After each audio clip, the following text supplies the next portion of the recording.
तो आइए student start करते हैं अपनी आज की क्लास, जिसमें हम आगे बढ़ाएंगे क्लास 10th मैथ्स का topic pair of linear equations in two variables.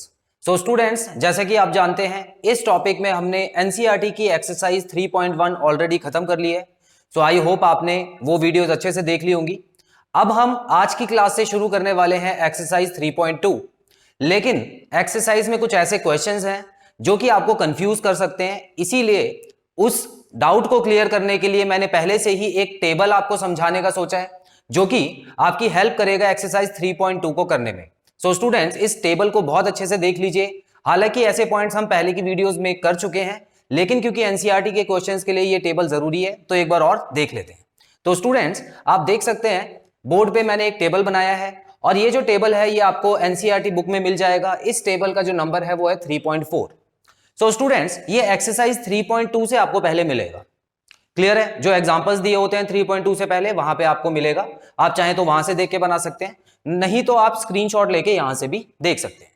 अब यहां पर आधी से ज्यादा चीजें आपको पता है, लेकिन एक दो चीजें मैंने ऐड की हैं टेबल में, उसको ध्यान से देख लीजिएगा, क्योंकि उसके ऊपर बेस्ड क्वेश्चंस एक्सरसाइज 3.2 में हैं। सो स्टूडेंट्स, सबसे पहले यहां पर देख लेते हैं टेबल में टॉपिक्स क्या क्या है। देखिए, ये सीरियल नंबर है, यहां पे पेयर ऑफ लाइंस लिखी हुई हैं जैसे क्वेश्चंस में आएंगी आपके लिए। उसके बाद यहां पर आपको पता ही है A1, A2, B1, B2 और C1, C2 आपको इस इक्वेशन में से देख के यहां पे लिख लेना है। उसके बाद कंपेयर करना है इन सबको। अब देखिए, अगर पहले दो बराबर आ जाते हैं, यहां पर जो है पहले दो बराबर नहीं है, तो इसलिए इंटरसेक्टिंग लाइंस है। यहां पर आपको ग्राफिकल रिप्रेजेंटेशन लिखना है कि ग्राफ पे अगर इन इक्वेशंस को बनाएंगे तो कैसी लाइंस आपको देखने को मिलेगी। उसके बाद यहां पे आपको एल्जेब्रिक रिप्रेजेंटेशन लिखना है। एल्जेब्रा मतलब स्टूडेंट्स, देखिए ग्राफ से हम जब सॉल्यूशन निकाल रहे थे तो उसमें कोई ना कोई पॉइंट आ रहा था ना, और उसका हमको एक या दो आंसर मिल भी रहे थे। तो यहां पर हमको ये बताना है कि एल्जेब्रा के हिसाब से अगर इसको हम सॉल्व करेंगे, मतलब जो आंसर आएगा वो नंबर्स में कैसे आएगा, कितने आंसर्स आएंगे। Clear students? चलिए, तो यहां पर टेबल की हेडिंग्स हमने समझ ली है। उसके बाद अब हम पहली इक्वेशन पे आते हैं जल्दी जल्दी, क्योंकि हमको एनसीईआरटी के क्वेश्चंस भी करने हैं। ठीक है, तो देखिए स्टूडेंट्स, यहां पर सबसे पहली इक्वेशन में लिखा है x minus 2y is equal to 0, और दूसरी में 3x plus 4y minus 20 is equal to 0। अब आपको पता है कि जो x के साथ नंबर होता है उसको हम a मानते हैं, y के साथ जो नंबर होता है उसको हम b मानते हैं, और जो अकेला नंबर लिखा होता है उसको हम c मानते हैं। तो जब आप इसमें आपने कंपेयर किया, यहां पर देखिए 1/3 आ गया, और यहां पे अगर आप देखें तो -2/4, देखिए माइनस का साइन लेके चलना है साथ में। अच्छा, हमने यहां पे ये देखा कि -2/4 को अगर हम काटेंगे तो ये -1/2 हो जाएगा, जो कि 1/3 से अलग होता है। तो स्टूडेंट्स, यहां पे हमको ये पता लग गया कि पहले दो ही जब इक्वल नहीं है तो हमको आगे नहीं बढ़ना होता। ठीक है, उसमें फिर सी को नहीं देखना आपको। तो जब ये दोनों ही इक्वल नहीं है तो आप समझ जाइए कि ये जब आप ग्राफ बनाएंगे तो इंटरसेक्टिंग लाइंस होंगी। इंटरसेक्टिंग लाइंस किस तरह से होती है स्टूडेंट्स? मान लेते हैं कि ये ग्राफ है, तो यहाँ पे एक लाइन इस तरह से जाएगी और दूसरी लाइन इस तरह से जाएगी, और यहाँ पे इंटरसेक्ट होगी। और क्योंकि ये एक ही जगह एक दूसरे को काट रही हैं, तो स्टूडेंट्स इसका एक ही आंसर आता है, एग्जैक्टली वन सॉल्यूशन। अच्छा, क्वेश्चन में ये दो तीन तरह से अलग अलग तरीके से दिया होता है, तो स्टूडेंट्स ध्यान से समझिएगा। एग्जैक्टली वन सॉल्यूशन का मतलब भी होता है कि इंटरसेक्टिंग लाइंस। उसके अलावा यूनिक सॉल्यूशन, यूनिक का मतलब होता है अनोखा। अनोखा कितना होता है, मतलब अनोखा किसको बोलते हैं? जो एक होता है, जो अपने आप में एक ही हो, अपने जैसा बिल्कुल एक ही हो, उसके जैसे कोई और ना हो, तो उसको अनोखा बोला जाता है, उसको यूनिक बोला जाता है। तो स्टूडेंट्स, यहां पर भी आप देख सकते हैं एग्जैक्टली वन सॉल्यूशन है, तो इसको यूनिक सॉल्यूशन भी बोलते हैं। अब मैंने ऐड स्टूडेंट्स एक और पॉइंट यहां पे कर दिया है, आप देख सकते हैं यहां पे कंसिस्टेंट लिख दिया। अब इन्होंने बुक में डायग्राम, ये टेबल तो दे दिया है, लेकिन अगर हम देखें तो उन्होंने कंसिस्टेंट और इनकंसिस्टेंट वर्ड इसमें नहीं ऐड किए थे, तो मैंने ये ऐड कर दिए हैं। इसके बाद आपकी पूरी एक्सरसाइज बड़े आराम से हो जाएगी। तो याद रखिएगा स्टूडेंट्स, इसको कंसिस्टेंट बोला जाता है, और कंसिस्टेंट मतलब होता है जिसका आंसर आ सके। ठीक है, अब आगे ऐसी इक्वेशन भी आएंगी जिसके आंसर ही नहीं आएंगे, हमने ऐसे डिस्कस किया हुआ है। सो यहां पर हमने देखा कि एक ही आंसर आएगा, तो इसको हम कंसिस्टेंट बोल सकते हैं। तो कंसिस्टेंट को आप यूनिक, वन सॉल्यूशन और इनफाइनाइटली सॉल्यूशन से कंफ्यूज मत करना। कंसिस्टेंट मतलब है अगर आंसर आ गया तो कंसिस्टेंट है, अगर किसी चीज का आंसर नहीं आता है तो वो इनकंसिस्टेंट होता है। आगे बढ़ते हैं, सेकंड वाले पार्ट में देखेंगे students. 2x plus 3y minus 9 is equal to 0 लिखा है। उसके बाद 4x plus 6y minus 18 is equal to 0। तो हमने जब इसके रेशोज को कंपेयर किया तो हमने पाया कि देखिए 2/4 क्या होता है, इसको काटेंगे तो 1/2 होता है। अच्छा 3/6 को काटेंगे तो 1/2 होता है। 9/18 माइनस का साइन माइनस से कट गया और 9 और 18 को काटेंगे तब भी 1/2 ही होता है। सो स्टूडेंट्स यहां पर आप देखेंगे कि सभी रेशोज जो हैं वो बराबर हैं और ये कब होता है, जब कोइंसिडेंट लाइंस होती हैं। कोइंसिडेंट लाइंस कैसी होती हैं स्टूडेंट्स, जब हम ग्राफ बनाते हैं तो मान लेते हैं कि एक लाइन ऐसे गई है तो दूसरी लाइन भी इसी के ऊपर जाएगी तो उसको बोलते हैं कोइंसिडेंट। ठीक है, तो इसमें आप देख सकते हैं स्टूडेंट्स यहां पर तो एक जगह काट रही थी इसीलिए एक आंसर था, लेकिन यहां हर पॉइंट पे काट रही है। देख लो हर पॉइंट पे एक दूसरे को काट रही है, मतलब एक दूसरे के ऊपर आ रही है। तो इसका मतलब इतने सारे आंसर हो जाएंगे कि हम गिन भी नहीं पाएंगे। ऐसी क्वेश्चन में हर पॉइंट पे एक आंसर होता है स्टूडेंट्स, इसीलिए यहां लिखा हुआ है infinitely many solutions. Infinite solutions, infinite मतलब जिसको हम गिन ना सके। तो इतने सॉल्यूशंस हैं तो इसको हम बोलेंगे कोइंसिडेंट लाइन। अब स्टूडेंट्स क्या इनफाइनाइट सॉल्यूशन है तो हम क्या ये नहीं मान के चलेंगे कि इसके पास सॉल्यूशन है, या हम ये मान लेंगे कि इसका आंसर ही नहीं आ सकता। देखिए मैंने आपको बताया था कि आंसर आ सकता है, अगर किसी चीज का आंसर आ सकता है तो समझ जाइए वो कंसिस्टेंट है। अब वो आंसर चाहे एक आए चाहे अनगिनत आंसर आए, लेकिन आंसर तो आ रहा है ना। तो इसका मतलब स्टूडेंट्स आपको मेन जो नोट करना है कंसिस्टेंट और इनकंसिस्टेंट में आंसर्स को नोट करना है। तो यहां पर अगेन कंसिस्टेंट वर्ड यूज होगा क्योंकि इसका आंसर तो आ रहा है। क्लियर, आगे बढ़ते हैं स्टूडेंट्स। थर्ड में देखेंगे यहां पे लिखा है x + 2y - 4 = 0, 2x + 4y - 12 = 0। इसकी रेशोज जब हमने निकाली तो हमने देखा कि पहले दो तो देखिए बराबर आ रहे हैं, 1/2 इसको काटेंगे तो 1/2। लेकिन अगर हम आगे बढ़ते हैं स्टूडेंट्स, देखिए यहाँ पे माइनस से माइनस कटा और यहाँ पे 1/3 आ गए जो कि बराबर नहीं है। तो इसका मतलब पहले दो तो बराबर हैं और तीसरा वाला बराबर नहीं है, तो इसको हम बोलते हैं पैरेलल लाइंस। क्लियर, तो पैरेलल लाइंस स्टूडेंट्स कैसी बनती हैं, पैरेलल लाइंस ऐसे होती हैं जैसे रेल की पटरी है ना। देखिए मान लेते हैं कि एक लाइन ये जा रही है तो दूसरी लाइन कुछ इस तरह से जाएगी, कभी नहीं काटेंगे एक दूसरे को। अब स्टूडेंट्स जब एक दूसरे को काटेंगे ही नहीं तो हमको आंसर कहां से मिलेगा, आंसर तो वही मान के चलते हैं ना जहां पे वो एक दूसरे को काटते हैं। तो यहां पर आप देख सकते हैं लिखा है नो सॉल्यूशन। अब यहां पे स्टूडेंट्स नो सॉल्यूशन क्यों लिखा है, समझ आ गया होगा क्योंकि इसका कोई सॉल्यूशन नहीं होता। और जब आंसर ही नहीं आ सकता तो हम क्या बोलेंगे, उसको इनकंसिस्टेंट बोलेंगे। क्लियर, तो इनकंसिस्टेंट याद रखिएगा स्टूडेंट्स सिर्फ और सिर्फ पैरेलल लाइंस के साथ ही यूज होता है और बाकी दोनों में कंसिस्टेंट आते हैं क्योंकि इन दोनों के आंसर आ चुके हैं। अब ये टेबल क्लियर है। अब जब हम क्वेश्चन करना शुरू करेंगे तो बड़ी आसानी से आंसर आएगा। इसका स्क्रीनशॉट ले लीजिए, फिर एक्सरसाइज 3.2 की तरफ बढ़ते हैं। सो स्टूडेंट्स बढ़ते हैं एक्सरसाइज 3.2 के क्वेश्चन 2 की तरफ। देखिए स्टूडेंट्स क्वेश्चन नंबर 1 में बिल्कुल सेम जो हमने अभी तक जितने भी क्वेश्चंस किए हैं पहले की वीडियो में वैसा ही कुछ है। उसमें आपको एक स्टेटमेंट वाला क्वेश्चन दिया हुआ है जिसमें आपको स्टेटमेंट से पहले इक्वेशन बनानी है और उसके बाद आपको ग्राफ बनाना है। तो हमने बहुत सारे क्वेश्चंस प्रैक्टिस कर लिए हैं तो आप उसको जरूर कर लीजिएगा, ये आपको खुद से करना है, ये आपका होमवर्क होगा। सो स्टूडेंट्स हम क्वेश्चन 2 की तरफ बढ़ रहे हैं जो कि सीधा सीधा टेबल के ऊपर डिपेंड है, टेबल के ऊपर आते हैं। ये जो हमने अभी टेबल पढ़ा इससे पहले उससे ही इंफॉर्मेशन लेके हमको ये करना है। सो स्टूडेंट्स पहला क्वेश्चन समझते हैं, लिखा है on comparing a1/a2 b1/b2 and c1/c2 जो कि रेशोज होती हैं, find out whether the lines representing the following pairs intersect at a point.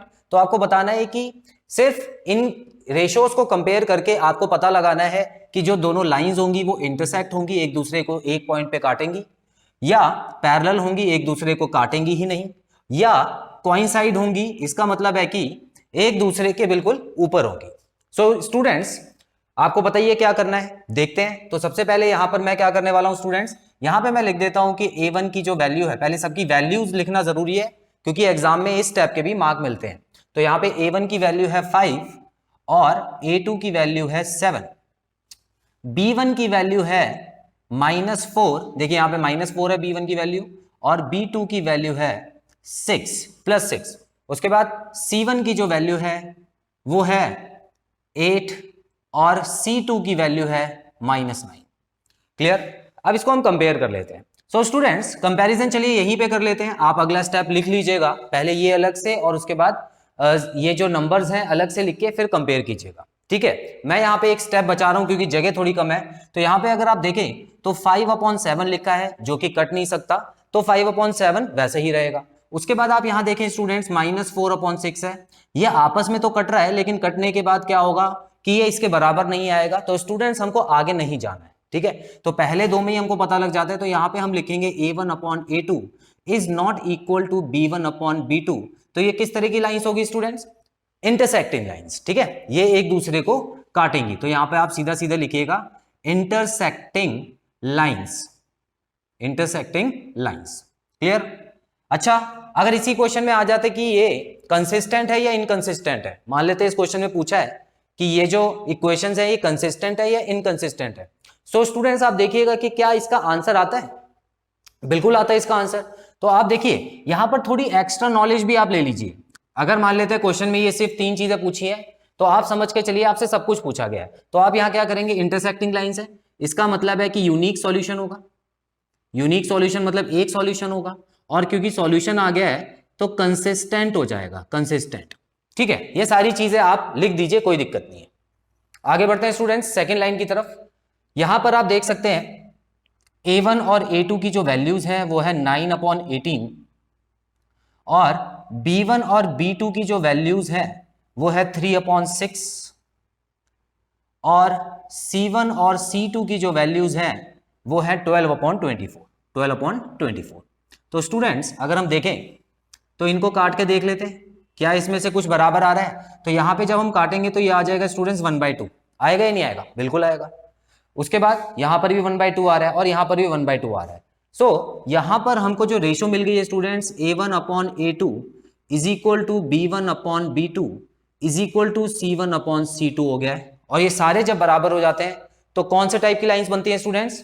Coincident, coincident lines. अच्छा, कोइंसिडेंट लाइंस के सॉल्यूशन आते हैं नहीं आते? अब देखिए एक दूसरे के ऊपर होती है ना लाइन, एक दूसरे के ऊपर, तो जाहिर सी बात है इसके सॉल्यूशन आएंगे आएंगे।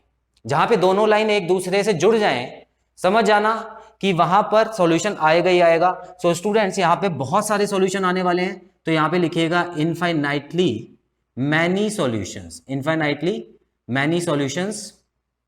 अच्छा, अब क्या ये बताइए कि क्या ये कंसिस्टेंट है या इनकंसिस्टेंट है? अगर हम देखें, चलिए इसको थोड़ा सा मैं अलग कर देता हूं ताकि आपको अलग से नजर आए। तो ये वाला पार्ट अलग है और अब जो मैं कर रहा हूं ये वाला पार्ट अलग है। अच्छा, इसके नीचे कंसिस्टेंट और इनकंसिस्टेंट लिखना जरूरी है। तो स्टूडेंट्स क्योंकि इसमें भी आंसर आ रहा है ना, बहुत सारे आंसर आ रहे हैं लेकिन आंसर तो आ रहा है ना, तो ये कंसिस्टेंट हो गया। आप थोड़ा सा लंबा टेबल बनाइएगा और इसको ऐसे कर दीजिएगा। आगे बढ़ते हैं स्टूडेंट्स। तीसरे में अगर हम देखें तो a1 और a2 की जो वैल्यूज हमको दी है वो है 6 और 2।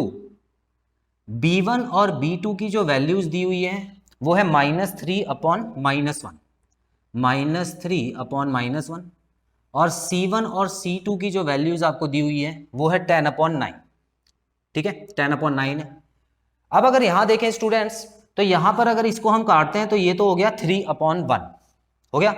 अच्छा, इसको भी काटते हैं, देखिए माइनस से माइनस जाएगा और ये भी 3/1 है। तो इसका मतलब पहले दो तो बराबर है, लेकिन यहां पर ये कट नहीं रहा है, ये 10/9 ही रहेगा। तो इसका मतलब ये तीसरा वाला बराबर नहीं है।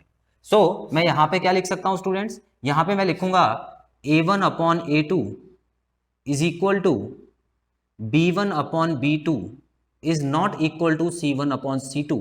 और ये क्या होता है स्टूडेंट्स? ये होता है पैरेलल लाइंस। ठीक है, ये कौन सी होती है? पैरेलल। और पैरेलल लाइंस में नो सॉल्यूशन होता है और इसका आंसर जो होता है वो होता है इनकंसिस्टेंट, क्योंकि जब कोई आंसर ही नहीं निकलेगा तो उसको हम इनकंसिस्टेंट ही बोलते हैं। सिंपल है, कुछ मुश्किल लगा नहीं है ना? स्क्रीनशॉट लीजिए, फिर आगे बढ़ते हैं।